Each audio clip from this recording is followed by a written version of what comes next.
Hi friends, welcome to my YouTube channel Odia memorial education. आपण माने जदि मो चैनल को फर्स्ट टाइम देखुचंती ताले लाइक शेयर एंड सब्सक्राइब करंतु। धन्यवाद। हाय फ्रेंड्स, आज ए बड़ दिन पर्व रे समस्त को हैप्पी क्रिसमस। आपण माने समस्त केमिति अछंती आशा करूची प्रभु जी ख्रीष्ट को नाम रे समस्त भलरे थिबे बोली मो आशा करूची। आज दिन रे मो प्रभु को पाकर प्रार्थना करूची आपण को ओ आपण को परिवार समस्त सदस्य शुभमय ओ मंगलमय हेउ। आज एपिसोड रे मु आपण मानकु बड़ दिन बा क्रिसमस विषय किछि कहबी काहेकि एही बड़ दिन सारा विश्व रे पालन करा जाउची। आज अर्थात डिसेंबर 25 तारिख रे प्रभु जीशु ख्रीष्टଙ୍କର जन्म सारा विश्व रे महाडम्बरे पालन करा जाउची।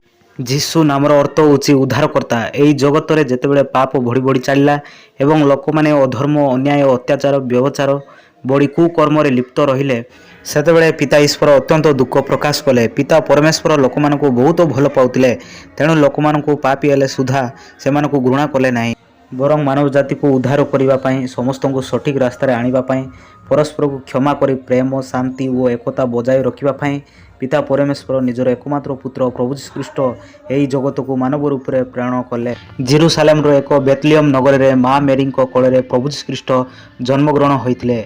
मां मेरी पवित्र आत्मा को शक्ति रे गर्भवती होई शिशु जीशु को जन्मग्रहण करथिले। प्रभु यीशु ख्रीष्ट को मने पकाइबा पई ए डिसेंबर 25 तारिख को सारा विश्व में महाडम्बरे पालन करा जाउछि। डिसेंबर 24 तारिख दिन संध्या समय आम मैंने निज घर एवं गिरजा घर को दीपमाल एवं रंग बेरंगर फूल एवं बेलून रे सजाई थाओ। राति 12टा बेले आगमन संगीत गाई प्रार्थना आरंभ होता है। यही दिन क्रिसमस ट्री सजा जाए। क्रिसमस ट्री रे छोट छोट तारा मोमबत्ती जला जाए। विश्वास करा जाए गछ को भल भाव सजाइले घर को खराब आत्मा प्रवेश करे नहीं।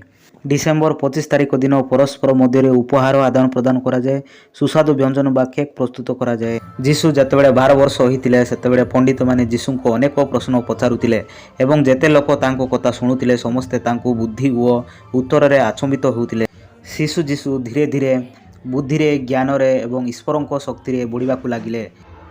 प्रभु यीशु ख्रीष्ट जेतेबेले पूर्ण वयस्क हेले सेतेबेले से ऐश्वरिक शक्ति रे अनेक रोगी लोक मानकु सुस्थ करुतिले।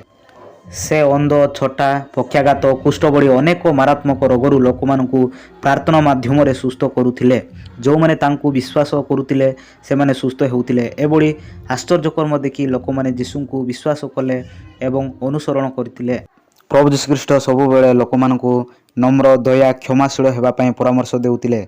से पापी मानकु शिक्षा माध्यम रे मन परिवर्तन कराई लोक मानकर पाप गुडी को क्षमा करी सठिक रास्ता रे आनुथिले। ख्रीष्ट कहिसंती पाप को घृणा कर पापी को नुहे। जे परि यीशु ख्रीष्ट आम मानकु प्रेम कले सेही परि आमे माने मध्य परस्पर को प्रेम करी उत्तम बंधुता गढ़िबा उचित।